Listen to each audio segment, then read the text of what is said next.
இந்த சவுலுக்கும் தாவீதுக்கும் உள்ளதான டிஃபரன்ஸ் தான் நம்ம இப்போ பார்க்க போகிறோம். சவுலுக்கும் தாவீதுக்கும் உள்ளதான டிஃபரன்ஸ்.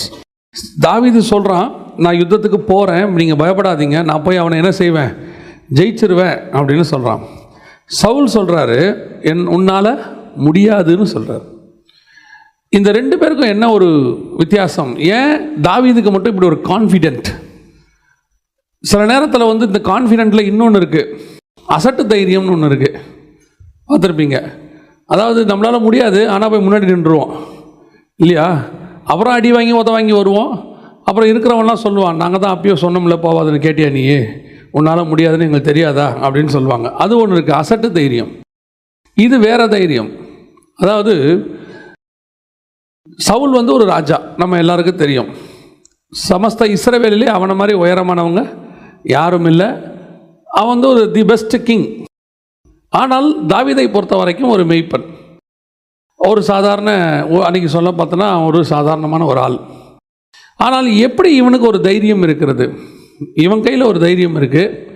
ஆனால் அவன் சொல்கிறான், பெலிஸ்தனை பார்த்து சொல்கிறான், கோலியாத்தை பார்த்து சொல்கிறான், அவன் சிறு வயது முதல் யுத்த வீரன். இவரும் யுத்த வீரன் தானே, சவுலும் யுத்த வீரன் தான். நிறைய யுத்தங்களை ஜெயிச்சிருக்கிறாரு, நிறைய போர் பண்ணியிருக்கிறாரு. இவரோட ஸ்டார்டிங் ராஜாவாகிறதுக்கே ஒரு பெரிய யுத்தம் பண்ணார். யுத்தம் பண்ணி தான் அவர் ராஜாவே மாறினார். ப்ரூஃப் பண்ணியிருக்கிறார். ஒரு யுத்தம் பண்ணி ஒரு ப்ரூஃப் பண்ணி ஜனங்கள்லாம் அதுக்கப்புறம் தான் அவர் ராஜாவாகவே ஏற்றுக்கொண்டாங்க. அப்படி இருக்கும்போது இந்த சவுலுக்கும் இந்த தாவீதுக்கும் என்ன வித்தியாசம்? எப்படி இந்த தாவீதுக்குள்ள ஒரு கான்ஃபிடென்ட் வருது, நான் வந்து கண்டிப்பாக ஜெயிப்பேன் அப்படின்னு? அப்படி கான்ஃபிடென்ட்டோடு இருக்கிற தாவீதை ஒருத்தன் டிஸ்கரேஜ் பண்ணுறான், உன்னால் ஆகாது. ஆனால் முடிவு பார்த்தீங்கன்னா தாவீது கோலியாத்தை ஜெயிச்சிட்டார். அதுக்கு என்ன காரணம் தான் நம்ம இப்போ பார்க்க போகிறோம். அந்த ஒரு விஷயம் தான், இது தெரிஞ்ச சம்பவம் தான். எப்படி சவுலுக்கிட்ட இல்லாத ஒரு விஷயம் தாவீதுகிட்ட இருக்கிறது, சவுலால் முடியாத ஒரு விஷயம் தாவீதால் பண்ணப்படுகிறது. பல நேரத்தில் நாம் இப்படி தான் இருக்கிறோம் லைஃப்பில். ஆண்டவர் நம்மை கொண்டு சில காரியங்கள் செய்வதற்காகத்தான் பூமிக்கு கூட்டிகிட்டு வந்தார். நம்ம எல்லாருமே ரிவர்ஸில் யோசிக்கிற ஆட்கள். நான் பூமிக்கு வந்தேன், அப்புறமா ஒரு நாள் வந்து ஆண்டவர் என்னை ரட்சித்தார், அதுக்கப்புறமா நான் ஊழியக்காரனானேன் அப்படின்றது நம்முடைய வியூ. கர்த்தருடைய வியூ வந்து, நான் ஒரு ஊழியக்காரனை பூமிக்கு அனுப்பியிருக்கிறேன், ஒரு காலகட்டத்தில் அவன் ரட்சிக்கப்படுவான், ஒரு காலகட்டத்தில் எனக்கு ஊழியத்துக்கு வருவான்றது கர்த்தர் ரிவர்ஸில் யோசிப்பார். காரணம், நம்ம ஆசாரிப்பு கூடாரத்துக்கு வெளியிருந்து உள்ளே பார்க்குறவங்க, அவர் ஆசாரிப்பு கூடாரத்தில் உள்ளேருந்து வெளியே பார்க்குறவர். அவருடைய பிளானுக்கும் நம்முடைய பிளானுக்கும் ரிவர்ஸ் வியூ இருக்குது. அப்போ பார்த்தா தான் தெரியும். இப்போ இயேசு வந்தார், நமக்காக மரித்தார், அவருடைய ரத்தம் நம்முடைய பாவங்களை மன்னிக்கிறது. இது நம்முடைய வியூ. ஹெவனுடைய வியூ, சகல ஜனங்களை பாவங்களை மன்னிக்கும்படி நான் ஒருத்தரை அனுப்பி வச்சிருக்கிறேன். குறிப்பிட்ட காலகட்டம் வரைக்கும் அவர் யோசேப்பு வீட்டில் இருப்பார். வேலை வந்தபோது அவர் வந்து அதற்காக வேறு விரிக்கப்பட்டார். ரிவர்ஸ் வியூ, அது பார்க்கறது ரிவர்ஸ் வியூ. அதே மாதிரி தான் இப்போ நம்மளை ஏன் பரலோகம் அனுப்பி வச்சிருக்கு, நம்ம ஏன் இந்த பூமிக்கு வந்திருக்கிறோம்? அப்போ அனுப்பப்பட்ட நம்ம அத்தனை பேருக்கும் ஒரு டாஸ்க் இருக்குது. ஒவ்வொருத்தருக்கும் ஒவ்வொன்று செய்ய சொல்லி தான் கர்த்தர் அனுப்பி வச்சிருக்கிறார். நான் எப்போவுமே விசுவாசிக்கிற ஒரு விஷயம் என்னென்னா, ஆண்டவர் யாரையுமே விருதாவாய் இந்த பூமிக்கு அனுப்பவே இல்லை. துன்மார்க்கருக்கு கூட ஒரு வேலை இருக்குதாமா. துன்மார்க்கனை எதுக்குன்னு நியமித்திருக்கிறார்? தீங்கு நாளுக்கு என்று நியமித்திருக்கிறார். அதுக்கு கூட ஒரு ஆள் அனுப்பிச்சு வச்சிருக்கிறார். நமக்கு ஆண்டவர் நம்மளை உயர்த்துக்கிறதுக்கு நம்மை நியமித்தார். நம்மை உயர்த்துக்கிறதுக்கு தேவையான எதிரியையும் கர்த்தரே நியமித்தார். அவன் சிறு வயது முதல் கொண்டு யுத்த வீரன். யார்? கோலியாத்து. அவன் எதுக்காக அப்படி யுத்த வீரனாக வளர்ந்தான் தெரியுமா? அவனுடைய ஒரே வேலை தாவீதை ராஜாவாக்குவது. தாவீதை ராஜாவாக்கிறதுக்காகவே அப்படி வளர்ந்துருக்கிறான். மற்ற என்ன சண்டை பண்ணால் ஏது பண்ணால் எதுவுமே அங்கே இருக்காது. அவனுடைய வேலை என்ன? நல்லா சாப்பிடு, நல்லா எக்ஸசைஸ் பண்ணு, நல்லா உடம்பை வளர்த்துக்கோ, அப்புறம் என்ன பண்ணோம், தாவீதிட்ட தோத்துரு. இதுக்கு தான் அவனை அனுப்பி வச்சிருக்கிறேன். அவனுக்கு வேறு என்ன பண்ணானே அங்கே ஒன்றுமே இருக்காது. ஏன் அவன் தாவீதிட்ட தோக்கணும்னா, இப்போ இஸ்ரவேலுக்கு ராஜாவாக சவுலை கொண்டாந்தாச்சு. சவுல் தான் இருக்கிறதுலே உயரம். இப்போ அடுத்து சவுலுக்கு அப்புறம் ஒரு ராஜா வரணும், தாவீது வரணும். உடனே இப்போ சவுலை விட உயரமான ஒரு ராஜாக்கிட்ட போக முடியாது. இப்படி போயிட்டே இருந்துச்சுன்னா அடுத்தடுத்து உயரம் போயிட்டே இருக்கும் இல்லையா? இவர் 7.5 அடி, அப்புறம் தாவீது 8 அடி, அடுத்து வரக்கூடிய சாலமோன் 9.5 அடி. இப்படியே போயிட்டீங்கன்னா அதுக்கப்புறம் அவங்க மனைவிகள்லாம் ஏணி வச்சு தான் பேசுகிற மாதிரி இருக்கும். என்னப்பா காப்பி கொண்டு வரட்டுமான்னு அப்படி தூக்கிட்டு ஏணியில் மேலே போகிற மாதிரி இருக்கும் இல்லையா? அப்போது அடுத்தடுத்த உயரத்துக்கு போக முடியாது. ஆனால் கர்த்தர் இப்போ வேறு உயரத்தை கொண்டாடுறார். எப்படி கொண்டு வராரு? சவுலை விட உயரமாக ஒருத்தனை கொண்டாடுறார், கோலியாத்தை. அவனை தாவீதை வச்சு ஜெயிக்க வைக்கிறாரு. இப்போது நீங்கள் டெக்னிக்கலி பார்த்தீங்கன்னா சவுலை விட உயரமாக தாவீது மாறிவிட்டான். புரியுதா இப்போ? ஏன்னா சவுலோட உயரமான ஒருத்தன் அவன் ஜெயிச்சிட்டானா இவன் என்னவாயிட்டான்?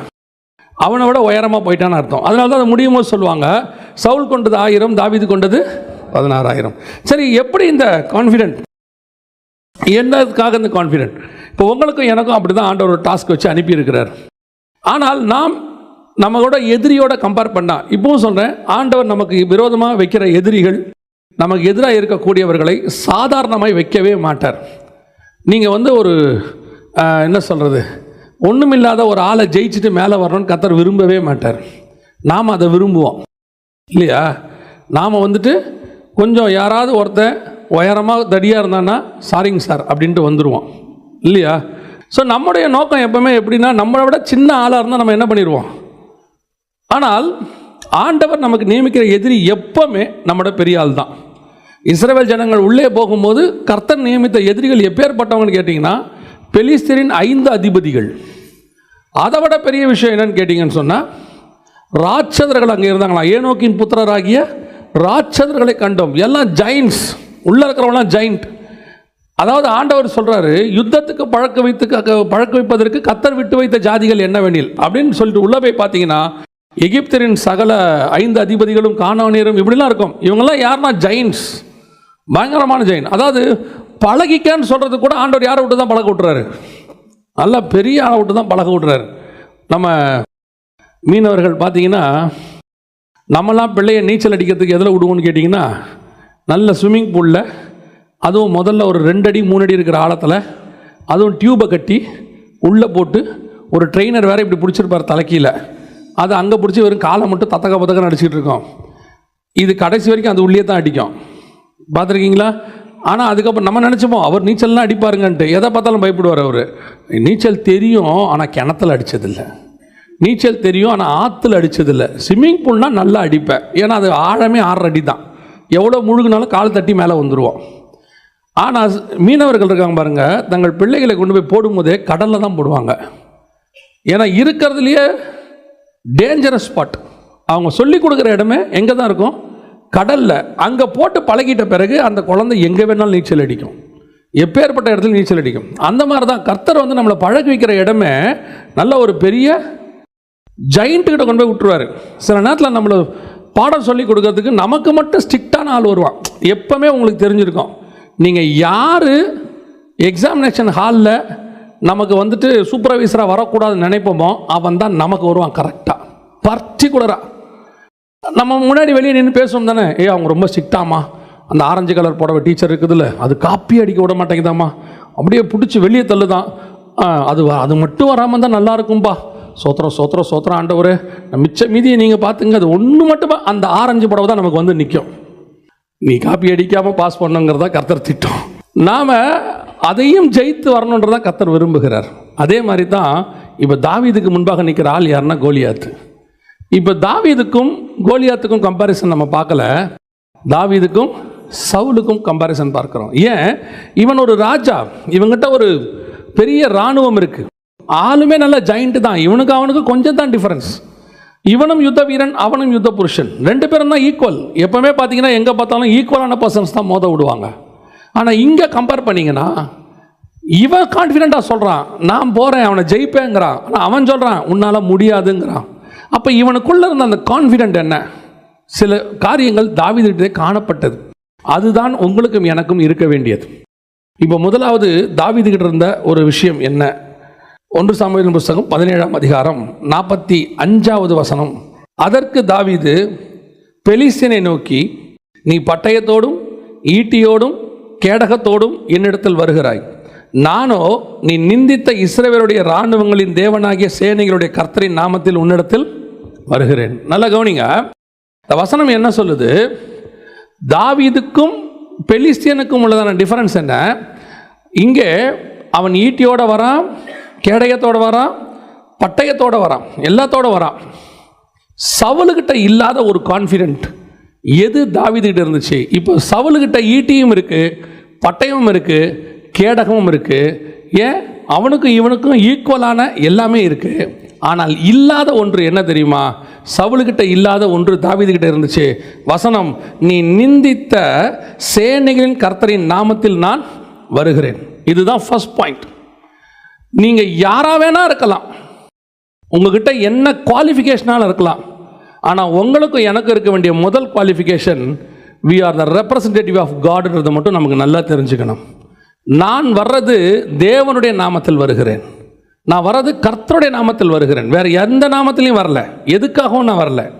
நான் வருகிறது கர்த்தருடைய நாமத்தில். எங்கிட்ட இருக்கக்கூடிய டேலண்ட்டு, எங்ககிட்ட இருக்கக்கூடியதான படிப்பு, என்கிட்ட இருக்கக்கூடியதான எந்த ஒரு காரியமும் ஜெயிப்பதற்கு தேவையான அளவுக்கு அதுக்கு பவர் இருக்குது. ஆனால் எனக்கு தேவையான முதல் விஷயம் என்னென்னா, எனக்குள்ள இருக்கிற ஒரு ஃபஸ்ட் கான்ஃபிடென்ட் என்ன தெரியுமா? I am representative of God. நான் நிற்பது கர்த்தருடைய ரெப்ரசன்டேட்டிவாக நிற்கிறேன், அவருடைய ஸ்தானாதிபதியாக, அம்பாசிடர் ஆஃப். பல நேரங்களில் நீங்கள் பார்த்துருப்பீங்க, பிரசிடென்ட் இருப்பாங்க, அமெரிக்கன் பிரசிடென்ட் இருப்பாங்க, அல்லது எந்த நாட்டுடைய பிரசிடென்ட் இருப்பாங்க, அவங்களுடைய எம்பசி இங்கே இருக்கும். இங்கே இருக்கும், நம்ம இருக்கிற நாடுகளில் இருக்கும். அந்த பிரசிடெண்ட்டுக்கு என்ன விதமான ஒரு பவர் உண்டோ சேம் மரியாதை யாருக்கு இருக்குன்னா அந்த அம்பாசிடருக்கு இருக்கும். ஒரு முறை கென்யாவில் இருக்கக்கூடியதான தூதரகத்தை ஒரு தீவிரவாதிகள் யுஎஸ் எம்பசியோடைய தூதரகத்தை தீவிரவாதிகள் அடிச்சிட்டாங்க. அடித்த பிறகு ஒபாமா சொன்ன வேர்ட் ரொம்ப பவர்ஃபுல் வேர்ட். அவர் இந்த வேர்ல்டுக்கு சொல்கிறார், ஒரு வேர்ட் சொல்கிறாரு, நீங்கள் அடித்தது என்னுடைய தூதரகத்தை அல்ல, என் வீட்டை. நீங்கள் அடித்தது அங்கே இருக்கிற ஒர்க்கரை அல்ல, என்னுடைய வேலையை அடிச்சிருக்கிறீங்க, நீங்கள் என்னுடைய சக தோழனை அடிச்சிருக்கிறீங்க அப்படின்னார். அதுதான் கர்த்தர் உங்களுக்கும் எனக்கும் கொடுத்துருக்கிற ஸ்தானம். நீங்கள் எங்கே போனாலும் உங்களுக்கு ஒன்று தெரியணும், நான் காடோடைய ரெப்ரசன்டேட்டிவ், அம்பாசிடர் ஆஃப் காட். அதனால் கிரைஸ்ட் அம்பாசிடர்ஸ். அவர் பவுல் சொல்லும் போது சொல்கிறாரு, நாங்கள் கிறிஸ்துவின் ஸ்தானாதிபதிகள். நாங்கள் யாரை வேணாலும் இருந்துட்டு போகலாம். நான் சின்ன தாவீதாக இருக்கட்டும், படிக்காதவனாக இருக்கட்டும், நம்மக்கிட்ட இந்த இந்தியாவில் இந்த ஏற்றத்தாழ்வுகள்லாம் என்னென்னா ஒரு 4-5 விஷயந்தான் இருக்கும், மொத்தமே இருக்கும். ஒன்று மிக முக்கியமானது இந்த படிப்பு, அப்புறம் அந்தஸ்து, ஜாதி, அப்புறம் இல்லைன்னா கலரு. ஏன்னா வெள்ளையாக இருக்கிறவங்களாம் படிச்சிருக்கிறான்றது நம்ம ஊரில் ஒரு பெரிய கான்செப்ட் இருக்குது. அவர் வெள்ளையாக இருக்கிறவனை பார்த்தோன்னு நல்லா படிச்சிருப்பார் போல் அப்படின்னு. அது என்ன கான்செப்ட்னு இன்ன வரைக்கும் எனக்கு புரியல. நான் எதுக்கு சொல்ல வரேன், கருப்பு சிவப்பு கான்செப்டே கிடையாது, ஜாதி கான்செப்ட் கிடையாது, அந்தத்து கான்செப்ட் கிடையாது, நமக்கு என்ன டேலண்ட் இருக்குது இல்லைங்கிறது கிடையாது. ஆனால் முதல்ல நமக்கு தெரிய வேண்டியது, நான் அம்பாசிடர் ஆஃப் காட், நான் கிறிஸ்துவின் நாமத்தில் வருகிறேன், அதனால் நான் கண்டிப்பாக ஜெயிப்பேன். இந்த கான்ஃபிடென்ட் தான் உங்களுக்கு வேணும். நான் எங்கிட்ட இருக்கிறதுனால ஜெயிக்கிறேனா இல்லையாங்கிறது முக்கியம் இல்லை. எங்கிட்ட இருக்கிற எதிரி, எனக்கு எதிராக நிற்கிற எதிரி என்ன பவர்ஃபுல்லாக இருக்கிறன்றது எனக்கு முக்கியம் இல்லை. என்னோடு கூட ஒரு இருக்கிறார், அவர் என்னிலும் வல்லவராக இருக்கிறார். அவர் தான் எனக்காக இருக்கிறவர், அவர் தான் ஜெயிக்கிறவர், அவர் தான் ஜெயிப்பார். அவர் தோக்கவே மாட்டார், அவருக்கு தோல்வி என்பதே கிடையாது. அவர் எனக்கு முன்னாடி போயிட்டு இருக்கிறார். அப்படி இருக்கும்போது நான் எப்படி தோப்பேன்? தோக்கவே மாட்டேன். சில நேரத்தில் பார்க்கறதுக்கு தெரியும் தோக்கிற மாதிரி, தோக்கவே மாட்டோம் லைஃப்பில். நீங்கள் ஒன்று மட்டும் நல்லா தெரிஞ்சு வச்சுக்கொள்ளுங்க, போகும்போது ரெப்ரசன்டேட்டிவ் காடாக போகணும். சிலர்லாம் சில நேரத்தில் பாருங்கள், நம்ம எல்லோரும் நின்றுக்கிட்டு இருப்போம், அட்மிஷன் வாங்கிறதுக்கு, காலேஜில் அட்மிஷன் வாங்கிறதுக்கு நிற்போம், +2 முடிச்சுட்டு. நம்மளை விட 10 மார்க் ஒருத்தன் குறைவாக இருப்பான். நம்ம அங்கே வெளியே நிற்கும் போது எல்லோரும் பேசிக்கிட்டு இருப்போம்ல, நீ என்ன மார்க்கு, நீங்கள் என்ன, எங்கேருந்து வந்திருக்கீங்க, என்ன மார்க்கு. நம்மளை விட அவன் 10 மார்க் கம்மியாக இருப்பான், ஆனால் அவன் கான்ஃபிடெண்ட்டாக நிற்பான். ஏன் கான்ஃபிடென்ட் நிற்பான் தெரியுமா? எனக்கு கண்டிப்பாக கிடச்சிருங்க அப்படின்னு. அவனோட 10 மார்க் நமக்கு நிறையா இருக்கும், பதப்பட நிற்போம். ஏன் அப்படின்னு பார்த்தா அவன் சொல்லுவான், எங்கள் அப்பாவோடைய friend DEO, district education officer, எனக்கு ஒரு லெட்டர் இருக்குது, உள்ளே உட்காந்துருக்கிற ஹெச்ஓடி என்னுடைய மாமா, கன்ஃபார்மாக எனக்கு என்ன கிடைக்கும், சீட் கிடச்சிரும். இப்போ நமக்கு மார்க் இருக்குது, ஆனால் என்ன இல்லை, இந்த ரெக்கமெண்டேஷன் இல்லை, அது இல்லை, இது இல்லைன்னு ஒரு பயம் இருக்கும். நான் சொல்கிறேன், நமக்குரிய விசிட்டிங் கார்டு, நமக்குரிய ரெக்கமெண்டேஷன், நமக்கு இருக்கக்கூடியதான மிகப்பெரிய பலம் என்னென்னா, நம் கர்த்தர் நம்மோடு கூட இருக்கிறார். அவர் நமக்கு முன்பாக போவார், அவர் நம்ம கூட இருந்து கதவை திறந்து கொடுப்பார். அற்புதமாக அதிசயமாக நடக்கும். எப்படி நடக்கும்லாம் தெரியாது. சில நேரத்தில் நம்ம அறிவுக்கு எட்டாததுன்னு இருக்குல்ல, நீங்கள் இந்த அறிவுக்கு எட்டாததை பெருசாக நினச்சிப்பீங்க. அறிவுக்கு எட்டாதது எப்படி, ஐயோ அது பெரிய நாலேஜ்ஃபுல் இல்லை. சில விஷயங்கள் இன்னும் அறிவுக்கு எட்டாததெல்லாம் இருக்குது, ரொம்ப சிம்பிள் விஷயம்லாம் இருக்குது. எதுக்கு சொல்கிறேன், பல நேரங்களில் ஆண்டவர் யூஸ் பண்ணுற மெத்தட் என்டையர்லி டிஃப்ரெண்ட். ஆண்டவர் யூஸ் பண்ணுற விதம், உன்னையும் என்னையும் செலக்ட் பண்ணினது ஒருத்தர் உட்கார்ந்துருக்கிறாரு. அவருக்கு தெரியும் நீங்களும் நானும் யார் என்பது, நம்ம பலம் என்பது அவருக்கு தெரியும். ஆனால் நமக்கு தான் தெரியாது அவர் யார் என்பது. அவருடைய பலம் என்ன என்பது நமக்கு தெரியாது. பல நேரத்தில் நாம் என்ன பண்ணிடுவோம் தெரியுமா? நம்ம பலத்தை நம்பிக்கிட்டு இயேசுநாதரை போட்டில் தூங்க விட்டுருவோம். ஆண்டவரே படுத்து தூங்குங்க. எங்கேப்பா போக சொல்கிறீங்க? ஏன்பா பிரயாணம் போயிட்டு இருக்கோம், இஸ்ரவேலை காக்கிறவர் உறங்குவதும் இல்லை தூங்குவதும் இல்லைன்னு இருக்கு, என்ன தூங்க சொல்கிறீங்களே? ஆட நம்ம கடல் ஆண்டவரே. பாருங்கள், பேதுரு இருக்கார், சீனியர் ஃபிஷர்மேன். அவர் ஓட்டாத போட்டா அவருடைய அசிஸ்டன்ட் யோவான் இருக்கார், அவனும் கோ பைலட்டு, பயங்கரமான ஆள். இது பத்தாததுக்கு அந்திரேயா, எல்லாம் ஃபிஷர்மேன். அத்தனை பேரும் போட்டு நல்லா ஓட்டுவோம். நீங்கள் படுங்க ஆண்டவரே. ஆண்டவர் சொன்னார், உண்மையாவா படுக்க சொல்கிறீங்க? கன்ஃபார்மாக படுக்கட்டுமா? படுங்க. எப்படி படுக்கணும்? தான் தலைகாணி வச்சு படுங்க. வசனம் சொல்லலாம், தலையணை வைத்திருந்தார். இவன் தலைகாணி கொண்டாந்துருப்பான் போல இவன் படுக்கிறதுக்கு. அவருக்கு தலைக்கு வச்சு படுக்க வச்சு, நல்லா படுங்க ஆண்டவர், நாங்கள் பார்த்துக்குறோம் சொன்னார். நான் கண்ணை மூணே உன் கதை முடிஞ்சிடா, யோசிச்சு சொல்லு, நல்லா படுங்க ஆண்டவரை, நாங்கள் பார்த்துக்குறோம். எல்லாருக்கும் அவங்க பலன். ஒரு 10 நிமிஷம் இருக்கும், அடிச்சது பாருங்கள் புயல், அடிச்சது பாருங்கள் காற்று. ஒருத்தர் நினச்சிருப்பான், டே நம்ம பார்க்காத காற்று ஒன்று அடிக்குது, இது வரைக்கும் இந்த கடலை நாங்கள் இப்படி பார்த்ததே இல்லை. கடைசியாக வந்து இவர் எழுப்புறான், ஆண்டவரே நாங்கள் மடிந்து போகிறது உமக்கு கவலை இல்லையா? நானா தூங்க சொன்னேன்? நாங்கள் அதாவது நம்ம பலன், என்னுடைய கடல், நான் ப்ராக்டிஸ்ட், வெல் ப்ராக்டிஸ்ட், இது முன்னாடி நான் பல முறை இதை கையாண்டு இருக்கிறேன் அப்படின்னு நினைக்கிற நமக்கு தான் ஒரு சறுக்கல் ஒன்று வரும். ஏன்? ஒரு விஷயத்தை மட்டும் மனசில் நல்லா வச்சுக்கணும், நான் எவ்வளோ டேலண்ட்டுங்கிறது முக்கியமே கிடையாது, நான் யார் மூலயமா போகிறேங்கிறது தான் முக்கியம். அம்பு எவ்வளோ ஷார்ப்பாக வேணா இருக்கட்டும், விடுற ஆள் கரெக்டாக இருந்தால் தான் அம்புக்கு வேல்யூ. நீங்களும் நானும் அம்பு தான், பலவானின் அம்புகள். நாம் எல்லாருமே அம்புகள் தான். நம்ம செம ஷார்ப்பு, அழகாக செஞ்சுருக்கிறாங்க, என்ன கூர்மை, நான் போய் குத்துனா அவன் செத்தான், எல்லாம் உண்மைதான். ஆனால் விடுகிறவர் ஒருவர் இருக்கிறார், அவர் கரெக்டாக விட்டால் தான் நீ நான் சரியாக போவோம். நாம் பல நேரத்தில் நினச்சிக்கிறோம், ஓ நான் யார் தெரியுமா, எங்கள் ஃபேமிலியிலே நாங்கள் தான், எங்கள் அப்பா டாக்டரு, அம்மா டாக்டரு, நான் டாக்டரு. பல நேரங்களில் நம்முடைய பெருமைகள், நமக்குள்ளே இருக்கக்கூடிய டேலண்ட்ஸ் எல்லாம் தேவை, எதுவுமே இல்லைன்னு ஆண்டவர் சொல்லலை.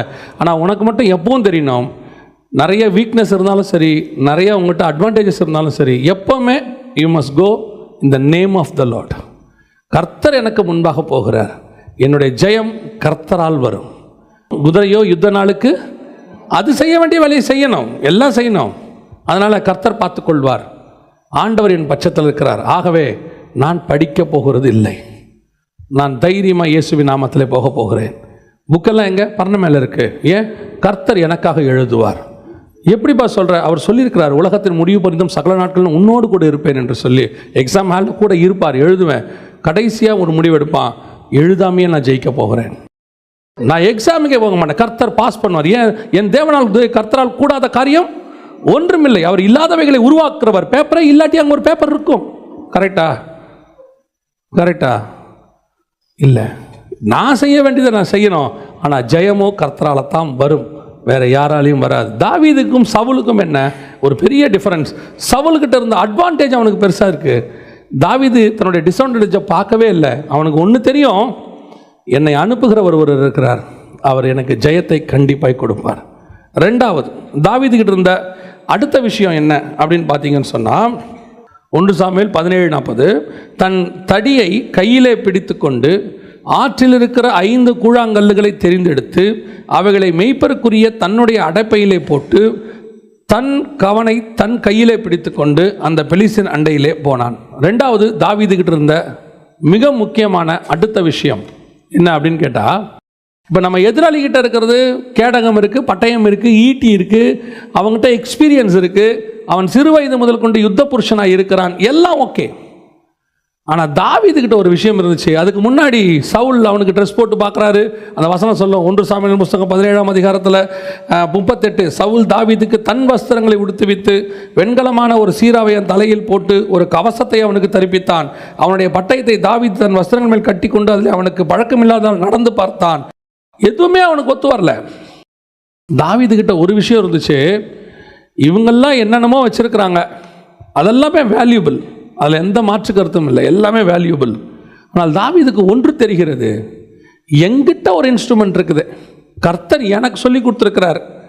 அவங்ககிட்ட பழக்கமான இன்ஸ்ட்ருமெண்ட்டில் அவன் வரான். அவன் எந்த வெப்பன் யூஸ் பண்ணி எதை சின்ன வயசில் கற்றுக்கிட்டானோ அதில் அவன் வரான், அதில் மாற்று கருத்தும் இல்லை. ஆனால் நான் எப்படி போகிறேன் தெரியுமா? என்கிட்ட என்ன இருக்குதோ அதை நான் எடுத்துகிட்டு போக போகிறேன். நான் முதல்ல இந்த நேம் ஆஃப் த லார்ட் போகிறேன், அதான் ஃபஸ்ட். ரெண்டாவது, எனக்கு ஒன்று கர்த்தர் சொல்லி கொடுத்தாரு. அதை கொண்டு தான் நான் யுத்தம் பண்ண போகிறேன். அவன் என்ன வச்சிருக்கானோ அதே தான் நானும் எடுத்துகிட்டு போகணுன்ற அவசியம் இல்லை. இது ஃபார்முலா கிடையாது. அவனுக்கு தெரிஞ்சதில் யுத்தம் பண்ணுறான், நான் எனக்கு தெரிஞ்சதில் யுத்தம் பண்ண போகிறேன். அவனோட கம்பேர் பண்ண என்கிட்ட இருக்கிறது ஒன்றுமே கிடையாது. ஒரு கூழாங்கல் தான், ஒரே ஒரு கூழாங்கல், ஒரு தடி தான். ஆனால் எனக்கு எதிரில் நிற்கிறானே அவங்ககிட்ட இருக்கிறது பட்டயம், ஈட்டி, கேடகம் எது வேணா இருக்கட்டும். ஆனால் அதுக்காக நான் திரும்பி எனக்கும் பட்டயம் வேணும், எனக்கும் ஈட்டி வேணும், எனக்கும் கேடகம் வேணும், அப்போ தான் அவனை ஜெயிக்க முடியுன்ற நம்பிக்கைக்கு தாவீது போல. அந்த நம்பிக்கையில் தான் சவுல் அவங்ககிட்ட போகாமல் இருக்கிறாரு. ஏன்னா அவன் கத்தியை விட நம்ம கத்தி சின்னது, அவன் ஈட்டியை விட நம்ம ஈட்டி சின்னது, அவன் கேடகத்தை விட ஏன் கேடகம் சின்னதுன்னு சவுல் உட்காந்து கம்பேர் பண்ணிக்கிட்டு இருக்கிறார். தாவீதுக்கு இந்த பிரச்சனையே இல்லை. நம்மகிட்ட ஈட்டியும் இல்லை, கேடகம் இல்லை, பட்டயம் இல்லை. ஒன்று வசனம் சொல்லுது, தாவீதின் கையில் பட்டயம் இல்லாது இருந்தது. 50ஆம் வசனம் சொல்லுது, பட்டயம் இல்லாது இருந்தது. என்கிட்ட ஒன்றும் கிடையாது, ஆனால் என்கிட்ட ஒன்று இருக்கு. எது? சின்ன வயசுலேருந்து கர்த்தர் எனக்கு சொல்லி கொடுத்த ஒன்று இருக்குது. நான் மெய்ப்பனாக இருக்கும்போது சிங்கத்தையும் கரடியும் ஜெயிக்கிறதுக்கு எனக்கு ஆண்டவர் ஒன்று சொல்லி கொடுத்தாரு. அந்த காரியத்தை நான் எடுத்துகிட்டு போகிறேன். இதுதான் அடுத்த சக்ஸஸுக்கான மிக முக்கியமான விஷயம். Each and everybody have a unique talent. கர்த்தர் ஒருவனையும் இந்த பூமியில் வெறுமனே அனுப்பினதே கிடையாது. எல்லாருக்கும் கர்த்தர் ஏதோ ஒன்று வச்சிருப்பார். அந்த ஒன்று எதுன்னு கண்டுபிடிச்சி அதில் தான் நீங்கள் டேலண்டாக இருக்கணும், அதைத்தான் நீங்கள் நம்பணும். ஒவ்வொரு காலகட்டத்திலையும் ஒவ்வொன்றும் மேலோங்கி நிற்கும். உடனே எல்லாரும் அதில் போய் தான் விழுவாங்க. உதாரணமாக இப்போது நம்ம தாத்தா பாட்டி காலத்தில் பார்த்தீங்கன்னா எல்லாரும் எதை ரொம்ப படிப்பாங்க அப்படின்னு பார்த்தீங்கன்னா பிஏ இங்கிலீஷ், பிஏ ஹிஸ்ட்ரி. ஏன்னா அப்போ டீச்சர் வேலைக்கு பயங்கரமான இது இருந்துச்சு, தேவை இருந்துச்சு. உடனே வேலை, நல்ல சம்பளம், எல்லாரும் படித்தாங்க. அதுக்கப்புறம் ஒரு பீரியடில் இந்த பிஇ, எம்பிபிஎஸ் இதெல்லாம் வர ஆரம்பித்த உடனே அதில் போய் எல்லாரும் விழுந்தாங்க. ஒரு காலகட்டத்தில் ஐடி, எல்லாரும் ஐடி, அத்தனை பேரும் ஐடியில் போய் விழுந்தாங்க. இப்படி இப்போ எல்லாரும் எம்பிஏ, அத்தனை பேரும் எம்பிஏ, எல்லாரும் போய் விழுறது. இப்போவும் சொல்கிறேன், கர்த்தர் உங்களுக்குன்னு ஒன்று வச்சுருப்பார். அது படிப்பாகவும் இருக்கும், படிப்பு இல்லாமையும் இருக்கும். யூனிக்காக அத்தனை பேருக்கும் ஒன்று தான் அப்படின்னு கிடையவே கிடையாது. ஒவ்வொருத்தருக்கும் ஒரு டிசைன், ஒவ்வொருத்தருக்கும் ஒரு ரூட், ஒவ்வொருத்தருக்கும் கர்த்தர் ஒவ்வொரு விதமாக பயன்படுத்துவார். அவனை செய்கிற மாதிரி தான் அவனையும் செய்யணும், இவனை செய்கிற மாதிரி தான் என்னையும் செய்யணும்னு அவசியமே இல்லை. சில நேரத்தில் ராங் கம்பேரிசன் இருக்கும். நம்ம வீடுகளில் சொல்லுவாங்க, அவனை பாரு, இவனை பாரு. நான் எப்பவுமே நினைப்பேன், நம்ம யாரையும் பார்க்க வேண்டாம், எனக்கு ஒன்று கர்த்தர் வச்சிருப்பாரு, முதல்ல அதை நான் நம்பணும். தாவீதுக்கு முதல்ல கர்த்தர் மேல நம்பிக்கை இருந்துச்சு. ரெண்டாவது அவன் கையில் இருக்கிற கூழாங்கல் மேல் அவனுக்கு ஒரு நம்பிக்கை இருந்துச்சு. இது போதும் அந்த கோலியாத்தை ஜெயிக்கிறதுக்கு. அவனுக்கு அந்த நம்பிக்கை இருந்துச்சு. அவன் கேட்குறான், தடியோட வருவதற்கு நான் என்ன நாயா? இவன் சொல்கிறான், உன்னை அடிக்கிறதுக்கு இது போதும் டே, இது திஸ் இஸ் எனஃப். ஏன்? உங்ககிட்ட இருக்கிற பட்டயம் உனக்கு எவ்வளோ பெருசோ, எங்கிட்ட இருக்கிற கூழாங்கல் எனக்கு பெருசு. அதை கொண்டு ஜெயிக்க முடியும் நீ நினைக்கிற, இதை கொண்டு ஜெயிக்க முடியும் நான் நினைக்கிறேன். கர்த்தர் உங்ககிட்ட கொடுத்துருக்கிற ஒவ்வொரு விஷயமும் அப்படிப்பட்டது தான். அது ஒருத்தன் கீபோர்டு வாசித்த உடனே, அவர் கீபோர்டு வாசிக்கிறாருங்க, அவர் பெரிய ஆளுங்க, நமக்கு ஒன்றும் தெரியாது. ஆமாம், அவர் கீபோர்டு வாசிப்பார், பாட சொல்லி பாருங்க, கீபோர்டு மாதிரியே தான் சவுண்டு வரும். அவருக்கு பாட வராது. ஒரு சிலருக்கு பாட வரும், கீபோர்டு வராது. ஒரு சிலருக்கு பேச வரும், பாட வராது. சிலருக்கு பாட வரும், பேச வராது. இல்லையா? நல்லா பாடுவான், பேச சொல்லுங்கள் தடுமாறுவான். நல்லா பேசுவான், பாட சொல்லுங்கள் கூட்டம் மொத்தம் கலைஞ்சிரும். 10 நிமிஷத்தில் ஒரே பாட்டு கூட்டத்தை கலைச்சிருவான்.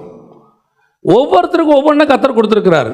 உங்களுக்கு கொடுத்ததை முதல்ல நீங்கள் நம்பணும். எங்கிட்ட கர்த்தர் கொடுத்தது தி பெஸ்ட்.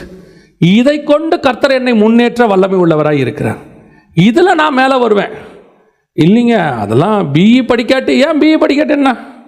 பிஇ படித்தவர் பிஇயில் வராரு, நம்ம சாதாரண இ பிடிச்சிட்டு வந்தால் ஈயில் மேலே வரும். எப்படியோ எவனையும் உயர்த்த கர்த்தர் வல்லமை உள்ளவராக இருக்கிறார். முதல்ல நம்மக்கிட்ட கொடுத்த டேலண்ட் மேலே முதல்ல நமக்கு ஒரு கான்ஃபிடென்ட் வரணும். எனக்கு ஆண்டவர் சொல்லிக்கிறது ஒன்று தான், உனக்கு நான் கொடுத்த அபிஷேகத்தை முதல்ல நீ கனம் பண்ணு. நீ என்ன செய்ய? கனம் பண்ணு. நீ அதுக்கு மரியாதை கொடு. நம்மளே அதுக்கு மரியாதை கொடுக்கலன்னு வச்சுக்கோங்க, அப்புறம் எப்படி இன்னொருத்த மரியாதை கொடுப்பான்?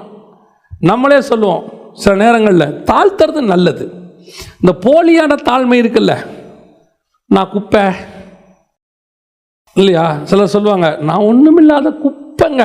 நீ உண்மையிலே இருதயத்திலேருந்து சொல்லியிருந்தீன்னா யாராவது உன்னை குப்பைன்னு கூப்பிடும்போது நீ சந்தோஷப்படணும். என்னை உண்மையாக கூப்பிட்றாங்க, என்னுடைய நிலைமையை தெரிஞ்சு அவங்க கூப்பிட்றாங்க, என்னையா கூப்பிட்டீங்க சிஸ்டர்னு கேட்டிருக்கணும். ஏன் உங்களுக்கு கோவம் வருது? ஒன்றுமில்லாத குப்பை அப்படின்னா யாரை பார்த்து சொன்னேன்? நீ தானே சொன்ன குப்பைன்னு பிரேயரில், ஆண்டவரே நான் மண்ணு, நான் குப்பை அப்படின்னு நீ சொல்லிங்க. பக்கத்தில் இருக்கவங்க கூப்பிட்றான், சார் குப்பை உங்களை கூப்பிட்றாங்க பாருங்கள் அப்படின்னு. ஏன்னா இது போலியான மாய்மாலம். உன் இருதயத்தில் குப்பைன்ற எண்ணமே உனக்கு இல்லை, அது சும்மா அப்படி சொல்கிறது. ஆனால் தாவீதுக்கு உண்மையிலே இருக்குது, அவனுக்கு தெரியுது நான் ஒன்றும் இல்லை. ஆனால் கர்த்தர் எனக்கு சொல்லி கொடுத்த கூழாங்கல் இருக்குது, இதை வச்சு நான் என்ன செய்வேன்? ஜெயிக்க முடியும். அதனால தான் அவ்வளோ கான்ஃபிடென்ட்டாக போய் நிற்கிறான் பாருங்கள். எதிரில் எது நின்னாலும் பல நேரத்தில் கர்த்தர் உங்களுக்கு கொடுக்குற ஒரு அபிஷேகம், கர்த்தர் கொடுக்கறதான ஒரு ஊழியம், கர்த்தர் கொடுக்கறதான ஒரு டேலண்ட், அல்லது கர்த்தர் கொடுத்துருக்கிறதான ஒரு ஏதோ ஒரு காரியம், அதை முதல்ல நீங்கள் கனம் பண்ணுங்க. இதை வச்சு ஒன்றும் பண்ண முடியாது, இதை செய்ய முடியாது, இதை சாதிக்க முடியாது, இதை வச்சு எதுவுமே நடக்காது. முதல்ல நம்ம நம்பணும். நமக்கு ஆண்டவர் கொடுத்தது என்ன செய்யணும்? நாம் நம்பணும், நாம் கனப்படுத்தணும், நாம் அதுக்கு ஒரு முக்கியத்துவத்தை கொடுக்கணும், நாம் அதுக்கு மரியாதை கொடுக்கணும். எனக்கு ஆரம்பத்துலேருந்து நான் சொல்கிறது ஒரு 7 வயசு 8 வயசுலேருந்தே ட்ராமானா ரொம்ப இஷ்டம், ட்ராமா போடுறதுனா ரொம்ப இஷ்டம், ட்ராமா நடிக்கிறதுனா இஷ்டம் ரொம்ப. அப்போது ஆஸ் யூஷுவல் அது வந்துருச்சுன்னா படிப்பு குறைவாக தான் வரும். அது ஒன்று இது வரும், இல்லை அது வரும். 2 வர்றது பெரிய டேலண்ட்டு, அது நமக்கு வராது. எப்போ பார்த்தாலும் இப்படியே ட்ராமா இப்படி போயிட்டு இருந்தோமா, திடீர்னு ஒரு நாள் ஒரு ஊழியத்தில் இருக்கும்போது அந்த ஊழியத்தில் ஒருத்தர் என்ன செஞ்சாங்க, நீங்கள் ட்ராமா போடுவீங்களாமே அப்படின்னாங்க. போடுவோம், எங்கள் சர்ச்சிலெல்லாம் நாங்கள் போட்டிருக்கிறோம் அப்படின்னோடனே அந்த ஊழியத்தில் சொன்னாங்க, நீங்கள் ட்ராமா போடுறீங்களா இன்றைக்கி சாயங்காலம் ஒன்றுன்னாங்க. நான் எந்த ஆப்பர்ச்சுனிட்டியும் விடக்கூடாதுன்னு நினைக்கிறாள். சரின்ட்டேன். எவ்வளோ நேரம்னு கேட்டேன். 3 நிமிஷம்னாங்க. ட்ராமாக்கு எவ்வளோ நேரம்? என் கூட இருந்தவங்க சொன்னாங்க, அவன் நம்மளை கிண்டல் பண்ண பார்க்குறான், 3 நிமிஷத்துலலாம் ட்ராமா போட முடியுமா? அதனால் 3 மினிட்ஸ்ன்ட்டு போகிறான், நீ முடியாது சொல்லிடுறேன். நம்ம சொன்னேன், நம்ம ஏன் முடியாதுங்கணும், போடுவோம். 3 நிமிஷத்தில் எப்படி போடுவோம்? 3 நிமிஷத்தில் போடுவோம். முடிக்கணுன்றது யார் சொன்னா? நம்ம தானே முடிக்கணும். வேணான்னு சொல்லிட்டு போகிறதுக்கு ஆரம்பிச்சிடுவோம். அவனா எப்பயாவது நிறுத்தினா நிறுத்திப்போம். ஆனால் 3 நிமிஷத்தில் முடிச்சுட்டு அந்த ட்ராமாவை ஒரு சின்ன ஸ்கிட் போட்டோம். கர்த்தர் அதை கனப்படுத்தினார். நாங்கள் நம்பினோம், நான் நம்பினேன் இது கண்டிப்பாக சக்ஸஸ் ஆகும் அப்படின்னு சொல்லி 3 நிமிஷம் அந்த ஸ்கிட் போட வச்சாங்க. அதுக்கப்புறம் 7 நிமிஷம் கொடுத்தாங்க, அதுக்கப்புறம் 15 நிமிஷம் கொடுத்தாங்க, அதுக்கப்புறம் 1/2 hour கொடுத்தாங்க. ஒரு மேடையில் அந்த பிரசங்கியாருக்கு 40 நிமிஷம் டைம், ட்ராமாவுக்கு 45 நிமிஷம் டைம். அதே மேடையில் அவருக்கு 40 நிமிஷம், ட்ராமாவுக்கு 45 நிமிஷம். ட்ராமா போட முடியுமா? ட்ராமா பெரிய லெவலில் வருமா அப்படின்னு கேட்டிங்கன்னா, ட்ராமாவை கொண்டு ஸ்கிட்டை கொண்டும் கர்த்தர் பெரிய காரியங்களை செய்ய வல்லமை உள்ளவராக இருக்கிறார். முடியாதுன்னெலாம் கிடையாது. எதுக்கு சொல்கிறேன்? நம்மக்கிட்ட கர்த்தர் கொடுக்குற டேலண்ட்டு சின்னது பெருசுனே கிடையாது. எனக்கு அதுதான் பெருசு. கர்த்தர் அதுதான் எனக்கு ஒருத்தர் கேட்டார், இப்படி ட்ராமா போட்டுக்கிட்டே இருக்கியே, இதை வச்சு முன்னேறுவியா, இது சோறு போடுமா உனக்கு அப்படின்னாரு. நான் சொன்னேன், ட்ராமா போடுமான்னு தெரியாது, ட்ராமாவை போட சொன்ன தேவன் போடுவார், அவ்வளோதான். ட்ராமா போடுமான்னு தெரியாது. இந்த ஊழியத்துக்கு வரும்போது ஒருத்தர் என்ன கேட்டார், இதே ஊழியத்துக்கு வரும்போது ஒருத்தர் என்ன கேட்டார், நீ போய் பைபிள் ஸ்டடி எடுக்க போகிறேன்னு சொல்கிறிய, இந்த பைபிள் ஸ்டடிக்கு எவன் காசு கொடுப்பான்? எவனும் காசு கொடுக்க மாட்டான், இது உனக்கு பணத்தை கொடுக்காதுன்னாரு. எனக்கு அப்பவும் தெரியும், இந்த ஊழியம் எனக்கு பணம் தராது, ஆனால் ஊழியத்தை கொடுத்தவர் எனக்கு தருவார். இன்றைக்கும் கர்த்தர் நடத்திக்கிட்டு தான் இருக்கிறாரு. பல நேரத்தில் நமக்கு இந்த ஃப்யூச்சர் பயம் ஒன்று வரும். இந்த ஃப்யூச்சர் பயம், இதை வச்சு இப்படியே போயிட்டு தான் நான் என்ன ஆவேன், இது நம்ம ஃப்யூச்சரை காப்பாற்றுமா, இப்படியே போனால் நிலைமை என்ன ஆகும்? நம்முடைய நம்பிக்கை நம்மை அனுப்பின கர்த்தர் மேல் இருக்கிறது. அவர் கொடுத்த அந்த இன்ஸ்ட்ருமெண்ட்டை நீங்கள் நம்பணும். என்கிட்ட ஒருத்தர் கொடுத்துருக்கிறாரு, அவர் அதை பயன்படுத்தினா எவ்வளோ பெரிய கோலியாத்தும் அதை வச்சு வீழ்த்திடுவார். மற்றவங்களால் அது முடியாது. இந்த கூழாங்கலை எடுத்துகிட்டு சவுலுக்கிட்ட கொடுத்தீங்கன்னா முடியாது. ஏன்னா சவுளுடைய நம்பிக்கை கர்த்தர் மேலேயும் இல்லை, கூழாங்கல் மேலேயும் இல்லை. சவுளுடைய நம்பிக்கை கோலியாத்து மேலே இருக்குது, அவன் தான் ஜெயிப்பான். ஆனால் தாவீதோட நம்பிக்கை ஒன்று இருக்கிறது, கர்த்தர் ஜெயிக்க வைப்பார். அவர் நினைச்சார்னா என் கூழாங்கல்லையும் ஜெயிக்க வைப்பார். என் கூழாங்கலை கொண்டு எப்பேற்பட்ட கோலியாத்தையும் வீழ்த்துவார். நீங்கள் முதல்ல உங்களுக்கு கொடுத்ததை ட்ரஸ்ட் பண்ணுங்க, நம்புங்க. உங்களுக்கு கொடுத்தது எது வேணாலும் இருக்கட்டும், அது சின்னதோ பெருசோ, சின்ன டேலண்ட்டோ. நிறைய நேரத்தில் ஒரு இன்ஃபீரியாரிட்டி காம்ப்ளெக்ஸ் நமக்குள்ளே இருக்குது வாலிபர்களுக்குள்ளே. இதெல்லாம் வச்சு ஒன்றுமே பண்ண முடியாதுங்க, இதெல்லாம் செய்யாது. நீ உங்ககிட்ட இருக்கிற டேலண்ட் எதுவான, கவிதை எழுதுவியா எழுது, நல்லா எழுதுவியா எழுது, நல்லா பேசுவியா பேசு. சிலர் சொல்லுவான் பேசாத, நான் எவன் பேச்சையும் கேட்காத. நான் காலேஜ் படிக்கும்போது என் ஃப்ரெண்டு அடிக்கடி சொல்லுவான், ஏன்டா இப்படி பேசினே இருக்கிற, கொஞ்சம் அமைதியாக இருறாம்பான். ஆனால் என்னால் முடியாது. ஏன் முடியாதுன்னு எனக்கு இப்போ தான் தெரியுது. நான் பேசினே தான் இருக்கணும். அவன் பேச்சை கேட்டு நான் பேசாமல் இருந்தால் என் நிலைமையை யோசிச்சு பாருங்கள், என் வாழ்க்கையே போயிருக்கோம். கர்த்தர் உனக்கு என்ன டேலண்ட் கொடுத்துருக்குறாரோ அதை யூஸ் பண்ணுங்க. நீங்கள் கான்ஃபிடென்ட்டாக யூஸ் பண்ணுங்க. இதை கர்த்தர் பயன்படுத்துவார். அது எது வேணாலும் இருந்துட்டு போட்டோம், யாருக்கு வேணாலும் இருந்துட்டு போட்டோம். ஆனால் ஒன்று மட்டும் நிச்சயம், உன் கையில் இருக்கிறது ஒரு நாள் ஜெயிக்கும், கன்ஃபார்மாக ஜெயிக்கும். ஏன்னா அனுப்புனது கர்த்தர். அவர் அனுப்புகிறவர் உன்னை ஜெயிக்க வைக்காமல் விடவே மாட்டார். அதனால தான் வசனம் சொல்லுது, உம்மாலே நான் ஒரு சேனைக்குள் பாய்வேன், உம்மாலே நான் ஒரு மதிலை தாண்டுவேன். நான் சின்ன பையன் தாங்க, சிறு வயது முதல் கொண்டு அவன் யுத்த புருஷன் தாங்க, நான் சிவந்த மேனி உள்ள வந்தாங்க, அவனோட பார்க்கறதுக்கு நான் ஒன்றும் இல்லாத சின்ன பையன் தாங்க. ஆனால் ஒன்று எனக்கு தெரியும், என் கையில் இருக்கிற கல் ஒரு நாள் ஜெயிக்கும், ஒரு நாள் ஜெயிக்கும். உனக்கு ஆண்டவர் கொடுக்குற வாக்கு அதுதான். உங்கள்கிட்ட எதை கொடுத்தாரோ அதை எடுத்து தைரியமாக போ. யார் என்ன சொன்னாலும் நம்பாத, இதெல்லாம் நடக்காதுன்னு சொல்லுவாங்க, நீ நம்பவே நம்பாத, நடக்கும். உன் கூட இருக்கிறவர் அதை ஜெயிக்க வைப்பார். அந்த கான்ஃபிடென்ட் உனக்கு வந்துடுச்சுன்னா போதும். அல்லேலூயா. 21 வயசு இருக்கும். அப்போது வேலையெல்லாம் கிடையாது, எந்த வேலைக்கு போனாலும் என்னை அமுச்சு விட்ருவாங்க.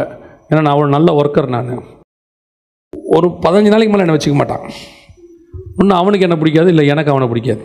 அது என்ன காரணம்னே தெரியாது. எனக்கும் வேலைக்கும் 7ஆம் பொருத்தம். எங்கே போனாலும் நம்மளை உடனே அமுச்சு விட்ருவான். அப்படியே மீறி நம்ம 1 மாதம் இருக்கிறோன்னா அந்த ஆள் செத்துருவான், கம்பெனி மூடிடுவாங்க. அவ்வளோதான், இதுதான் நம்மளுடைய பொழப்பு. இப்படி எங்கே போனாலும் இப்படி நடந்துகிட்டே இருந்துச்சு. ஒரு நாள் ஆண்டவர்கிட்ட கேட்டேன், ஆண்டவர் என் பொழப்பு இப்படியே போயிருமான்னு. ஆண்டவர் சொன்னார், உன் கூட நான் இருக்கேன், ஃப்யூச்சரை பற்றி பயமே படாது. அன்னிலேருந்து இன்னை வரைக்கும் ஃப்யூச்சரை பற்றி பயந்ததே கிடையாது. அதாவது இப்போ இருக்க யங்ஸ்டர்ஸ் எல்லாம் பார்க்கும்போது சில நேரத்தில் எனக்கு கொஞ்சம் ஆச்சரியமாக இருக்கும். மல்டிபிள் டேலண்ட் இருக்குது, மல்டிபிள் டேலண்ட். ஒரு சிலர்கிட்டலாம் 1த்துக்கும் 2த்துக்கும் 3த்துக்கும் 4 டேலண்ட்டுக்கு மேலே வச்சுருக்குறாங்க. அவங்களோடலாம் பார்த்தா நான் ரொம்ப யோசிப்பேன், ஏதோ தப்பிச்சு ஓடி வந்துட்டோம் போல். நம்ம சில நேரத்தில் நம்ம யோசிக்கிறோம், அவர் பாடுறாரு, இவர் பாடுறாரு, அவர் நல்லா மியூசிக் வாசிக்கிறாரு, அவருக்கு ஒரு டேலண்ட் இருக்குது. அவங்களுக்கு ஒன்று, என் கையில் ஒரு கூழாங்கல் இருந்துச்சு, அந்த கூழாங்கல்லை உண்மையாக விசுவாசத்தோடு கர்த்தருடைய நாமத்தில் எடுத்து நான் அடித்தேன், விழுந்தது கோலியத்தாக இருந்தது. ஆமென். தைரியமாக எடுத்து கூழாங்கல்லை எடுத்து அடிங்க. உங்களுக்கு ஆண்டவர் என்ன கொடுத்துருக்கிறாரோ, உங்ககிட்ட இருக்கிற டேலண்ட்டை நீங்கள் டிஸ்கரேஜ் பண்ணாதீங்க, நீங்கள் என்ன செய்யாதீங்க. அது உங்களுக்கு ப்ரேயர் பண்ணுறதா கூட இருக்கும். சில நேரத்தில் சிலர் ப்ரேயர் பண்ணால் உடனே நடக்கும். கர்த்தர் கேட்பார். அவங்க சொல்லுவாங்க, ஆண்டவர் எனக்கு ஒரு சொப்பனம் கொடுத்தாரு, ஜோம் பண்ண நடந்துச்சும்பாங்க. பெரிய பெரிய தீர்க்கதரிசிகள் சொல்ல முடியாததெல்லாம் சாதாரண ஒரு ஆள் சொல்லுவாங்க.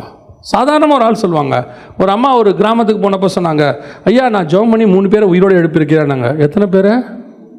3 பேரை உயிரோடு எழுப்பியிருக்கீங்களா? நம்ம ஜோம் பண்ணால் கட்டி கூட மறைய மாட்டேங்குது. ஜோம் பண்ணிட்டு தடவி பார்க்குறோம், கட்டி போயிடுச்சா? அவங்க ரொம்ப நேரம் கழிச்சு இல்லை இருக்குது, இன்னும் போகலங்கிறான். கான்ஃபிடென்ட்டே நமக்கு இல்லை. அந்தம்மா 3 பேரை உயிரோடு எழுப்பியிருக்கு. அந்தம்மா அங்கே இருக்கு. அந்தம்மா சொல்லுது, நான் எது ஜோம் பண்ணாலும் ஆண்டவர் எழுப்பிடுவாயா? எவ்வளோ பெரிய கான்ஃபிடென்ட் பாருங்க. அந்தம்மா ஏதோ ஒரு கிராமத்துக்குள்ளே ஒரு குடிசைக்குள்ளே இருக்கக்கூடிய ஒரு சாதாரண ஒரு ஆள். எவரை கொண்டும் கர்த்தர் எந்த கூழாங்கல்லையும் பயன்படுத்த வல்லமை உள்ளவராக இருக்கிறார். அல்லேலூயா.